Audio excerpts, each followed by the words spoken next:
Welcome to this episode of Eureka, and today we are going to discuss about how our cells produce proteins. That too from a very specific kind of amino acids. And today we are with us Dr. Sankaranayanan from Center for Cellular and Molecular Biology, CCMB, a research center of CSIR in Hyderabad. He has been awarded with the Infosys Prize, which is one of the prestigious science awards in India. And his area of work is structural biology. So we are going to understand how the structural biology is giving us deep insights into how cells produce proteins, which are essential for the life process. Sir, thank you for being with us in the show. It's a very wonderful opportunity. You are doing a very, very interesting work, one should say. So, I mean, curiosity-driven research, which is in the very, very front line of the biology today. I mean, if one can say so. So, let me start with some simple question like protein.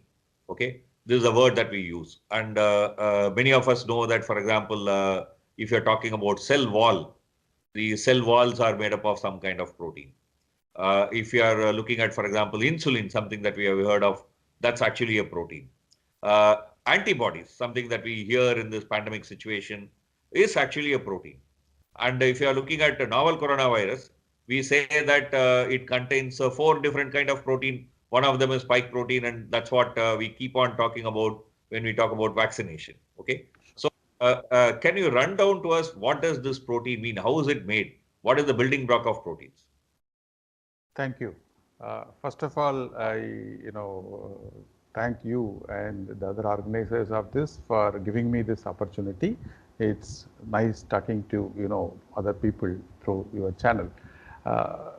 When you talk of proteins, as you correctly said, that they perform a plethora of functions in a cell, starting from bacteria, correct, which are unicellular, to all the way to multicellular organisms like us humans. Yeah. Now, you mentioned about quite a few interesting names of proteins. So, the proteins, depending on the kind of functions they perform in a body or in a tissue or in a bacteria, they are called by a name, correct? Okay. How we give names to people. So, these proteins are given different types of names. For example, just to give an idea of the numbers that we are dealing with, if you take a simple unicellular organism like a bacteria, you have something like 2000 to 3000 or 4000 proteins. So, we have proteins in thousands. Okay. You mean 2000, 3000 variety of protein or numbers of protein? No, we are talking about varieties of proteins. Okay. 2000 different kinds. And each one may be present in multiple copies in the cell to perform its function. So it's something like, say, for example, if I look at a society, there is a police person, there is a policeman, there is a school teacher, there is a college teacher, there is a doctor, there is a nurse, and absolutely. Yeah, right. I mean, so absolutely. Okay. You can actually you have hit upon a very nice example. So you can actually now colonize. For example, if you go to a hospital, you have a set of people doing certain job for us.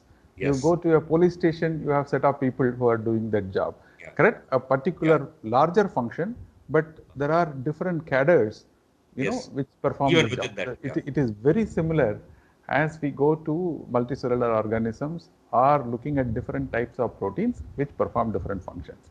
So I just mentioned that in bacteria, you have close to 2000 or 3000 different types of proteins. Okay. If you now take humans, from the human genome, as we know now, that we are close to 25,000 to 30,000 proteins which operate in our cell. Okay, in the human body. So the human genome dictates that close to 25,000 or 30,000 proteins can be generated. See, when we talk about life, the building block of life we say is cell, right? And if we talk about any object, the building block we say is atom. So like that, when we talk about protein, what are the building blocks of protein? Very good. So the building blocks of proteins are called amino acids, and there are 20 different amino acids which are generally used in protein synthesis. The body has other amino acids as well, but they don't come into the picture of protein synthesis. But these 20 amino acids are used as building blocks, again, as I said, starting from the very early life form, which is bacteria, to all the way to humans. So these 20 building blocks are used for protein synthesis. Yes. Okay, so this is where I want to ask you one question. See, for example, when we study in school that we are told to eat protein because protein is needed for bodybuilding. So does it mean that, for example, the protein that is there in our cells are protein that we consume? Is it like, for example, I consume a particular protein, that protein goes into my body and does the function, I mean, enters into the cell and does the function? Or my body produces protein that is needed for me? Sure. So what happens in our digestive system when we eat any food material is that these are all chewed completely into their basic ingredients. So the body then absorbs these what we call as nutrients, which includes amino acids as well. There are macronutrients, there are micronutrients. So all of them from the food, they are absorbed into the body. Having said this, the cellular systems can also synthesize certain amino acids on their own.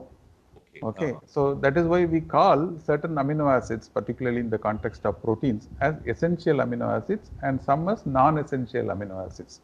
So the essential amino acids are the ones you have to eat from your food source, without which you will be depriving your protein synthesis machinery, and that can cause problems. Okay, so when you say protein is synthesized in our body, is it synthesized in one part, like say, for example, blood? We know that originates in the bone marrow, right? Sure, so sure. In the same way, for example, is it one part of our body which produces protein needed for our body and distributes to different parts? Oh, okay. So when I say protein, see, proteins are required for functioning of every cell. Okay. As you said, the cell is the basic unit. For example, if you touch any part of your body, be it your skin or be it your eye, everywhere, wherever there is a cell which comes into picture, which is the basic building block of life, you do have protein synthesis machinery in every cell, without which the cell cannot survive. Because for the functioning and the survival of every cell, proteins are very much essential. Okay.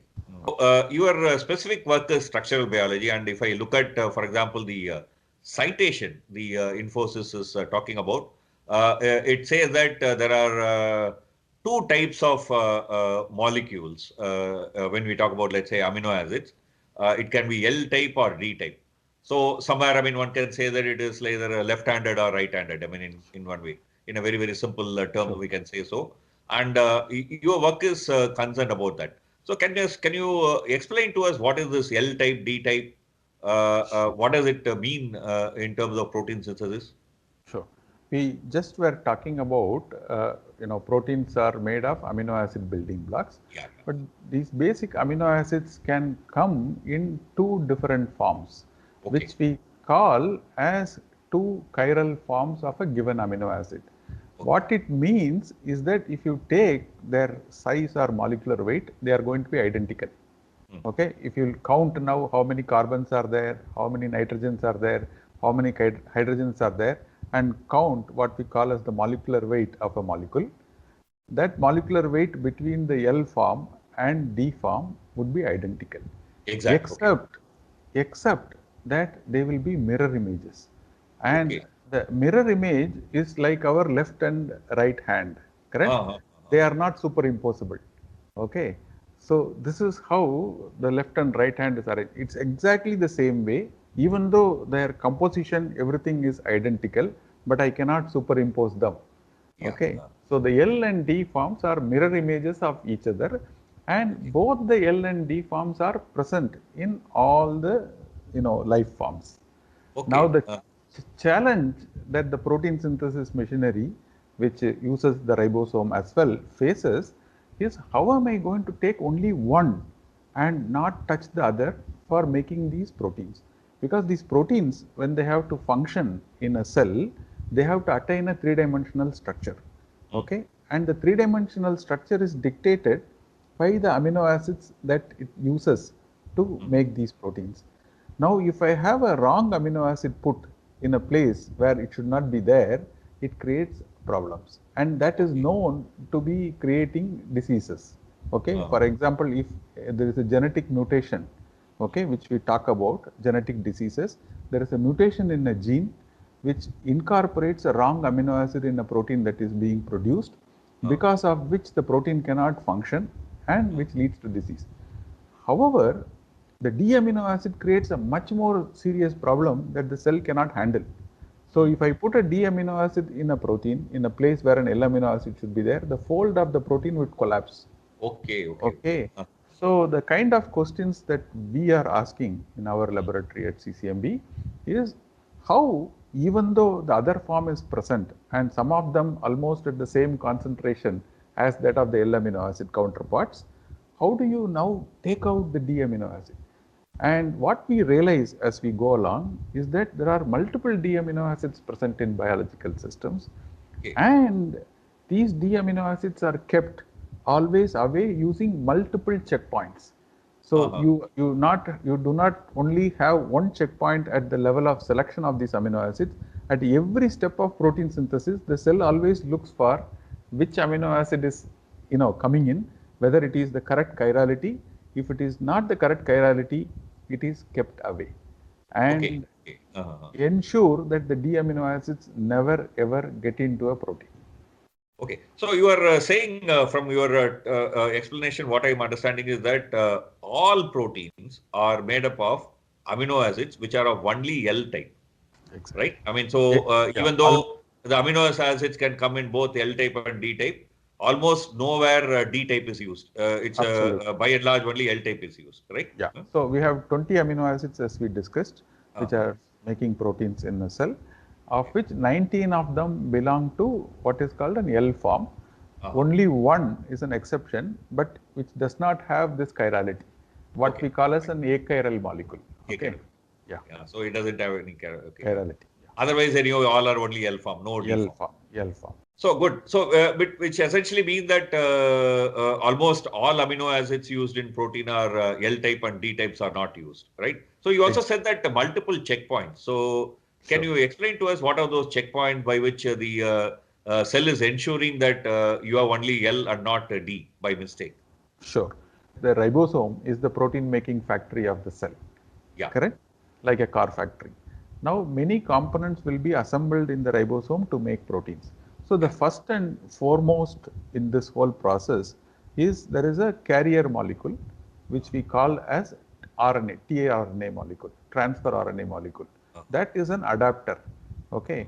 That adapter molecule will be attached with one amino acid. Okay. So there are 20 different tRNAs, like there are 20 different amino acids. Each tRNA will bring one amino acid of one type. So if I have to use an analogy that ribosome is a chief cook, then I can look at the tRNAs, the transfer RNAs is assistant. One person is involved in chopping onion, one person is involved in washing vessels, and so that it can supply the vessels, so on and so forth, right? Absolutely. Yeah, exactly. So now, if you look at these tRNA molecules, once they have to be charged with a particular amino acid, they go to a protein enzyme, correct, which eventually take an amino acid, take the correct tRNA and couple the amino acid and tRNA. Okay, so that is the first step of the process. What happens in that process is that some of these enzymes will make mistakes once in a while by putting a D amino acid on top of the tRNA. So the cook, for example, you are cutting onions, let's say. Now suddenly one brinjal comes into the middle. Yes. Okay, because the guy is cutting so fast that once in a while he takes another vegetable and cuts. So somebody who is cooking a particular item has to take this and ensure that you have only onion instead of brinjal and so on and so forth. Okay, just as an analogy. Now the same way, once that amino acid is attached to the tRNA, now they have to be brought to the ribosome. And this function is performed by another protein which we call as elongation factor. This goes and binds that already attached amino acid on the tRNA and now brings it to the ribosome. These molecules, it's like a carrier who before going to the cooking vessel, correct? This guy is bringing from the cutting place to the cooking place. Okay. Okay. Now that person looks at it and ensures that only one type is sitting there and not the other type. Okay. Now, then it goes to the head cook who eventually is going to pour it in the vessel, which is the ribosome. He also checks one more time to ensure that we have the correct vegetable going to the correct place. Yeah. Okay. So that is how these three-step process, which ensures that only L amino acids are chosen. However, with all these, still some mistakes can happen. Yeah. And in each of these steps, you do have the D amino acid attached to the tRNA, which is kept aside. Correct? Now, when I have these D amino acids attached to the tRNA, now these tRNA molecules will keep accumulating in the cell, because as you make thousands and thousands of proteins, Yeah. you will have these mistakes made which will accumulate. Yes. Yeah. Therefore, you will not have now new tRNA molecules in the cell. Okay, it's like the plate that you are using to cut the vegetable, because they are It's all all hanging. filled, yes. They are all hanging. So now somebody has to recycle them. Yeah. Okay, to ensure that now there are free tRNA molecules available in the cell, so that they can be used for further processing. So that is the protein that we actually looked at, for which we are recognized with whatever prize that you just mentioned. Now these tRNA molecules with the wrong amino acid have to be recycled, and this protein molecule will specifically look only for the wrong amino acid, which is D here, and ensure this is another protein which is made of L amino acids only, which will go and look at which tRNAs are carrying the D and remove only D from the tRNA. Therefore, this recycling happens so that now the cellular protein making can continue. So it's like, say, for example, elongation factor protein looks at tRNA with L type and chooses it. And this particular protein looks for tRNA with D type, that is the wrong type, only D, and tries to detach them, right? Absolutely. And free up the, Absolutely. very interesting process. And So this brings in the, So one thing which I may, add here is the seriousness of the question, which we, kind of understood over a period of time, is that now if you think in the cell, you are going to have thousands and thousands of these L amino acid attached tRNAs. You are going to have only few hundreds of these D amino acids, which is going to be a minor pool. Now this protein, which is now going to remove the D amino acid, should not touch the L amino acid. Yeah, that's right. I can give an analogy which I give to people. We think of now Kumbh Mela. Let's say you have a terrorist or a thief who has somehow intruded into this huge crowd. Correct? And he can create a havoc. But the police or the investigating agency is not supposed to touch the correct ones, because that will create serious problem. He has to only identify the wrong person and remove. So there has to be high selectivity in terms of the operation of this protein. That is where we came into picture by solving the three-dimensional structure of this protein. We identified as to how this protein does this very intricate job of selecting the amino acid and not touching the L amino acid, so that the cell can perform its function of making proteins without any problem. That's a very, very interesting question. Of course, it came to my mind. That's what I was about to ask. But then that's real interesting stuff.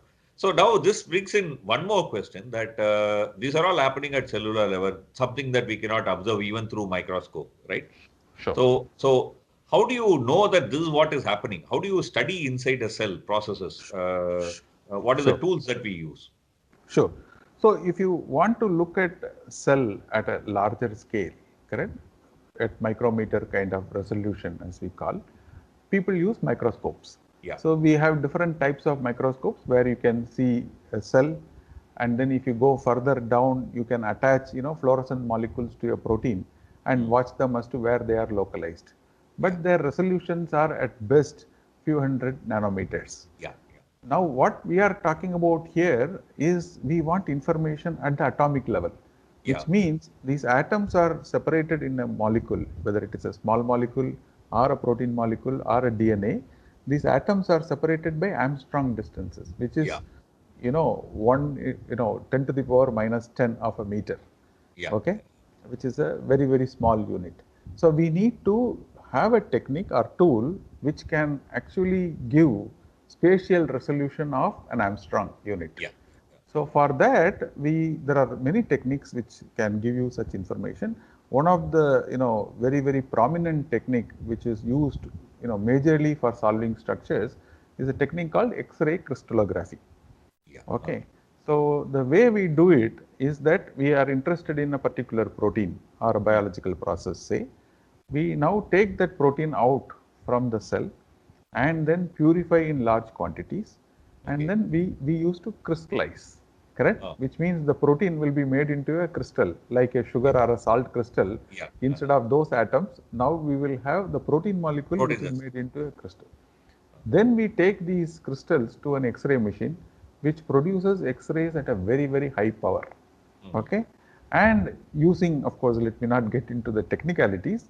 Using the data that we get from the X-ray system, we solve the structures, and the structures would reveal the details of every atom that is present in that crystal, and eventually that is going to give rise to the structure of that protein molecule. Okay, that is how we do this process, and such kind of atomic resolution information is essential for us to appreciate biology at the chemical level, because almost all the biological processes are involved in some kind of chemistry. Yeah.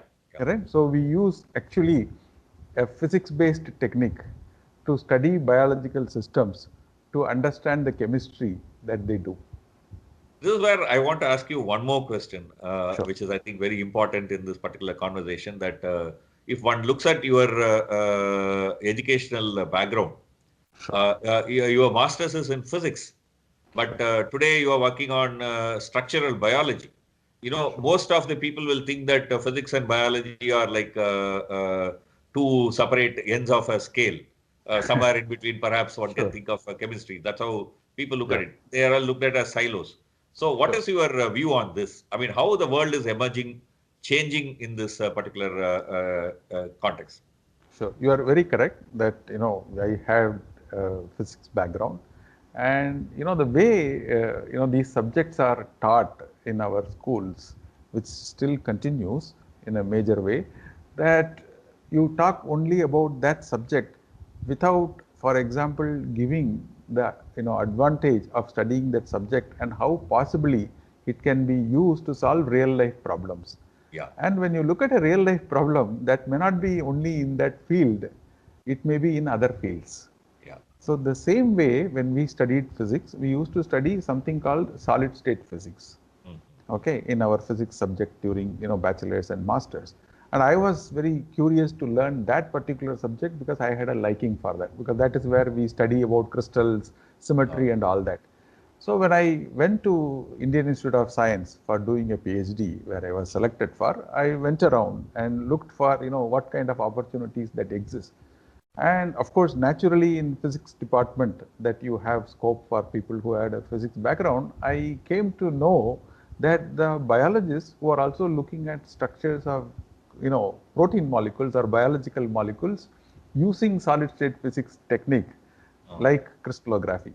That kind of excited me at that time as to, okay, let me look at it. And that's the time I first realized that how much of physics is actually used in biology, which I have never come across when I was studying physics or chemistry before. That we all study that in silos without knowing that where it can be applied. And not only me, several people, if I can give one famous example which many can connect. A person of Indian origin, Venki Ramakrishnan, who received a Nobel Prize some time back, he had more or less a similar background. He studied physics till very long and using similar technique like X-ray crystallography. And of course, he was one of the persons recognized for solving the ribosome structure that we are discussing in the context of protein synthesis today. So people make that move much later. Okay, so that is how these techniques, all these fields evolve over a period of time. Thank you. Thank you. We had a very wonderful, very enlightening, very illuminating conversation. Thank you for being with us in the show. For want of time, we may have to end the conversation now. Keep watching Eureka. We'll come back with another interesting episode next week, same time. Thank you.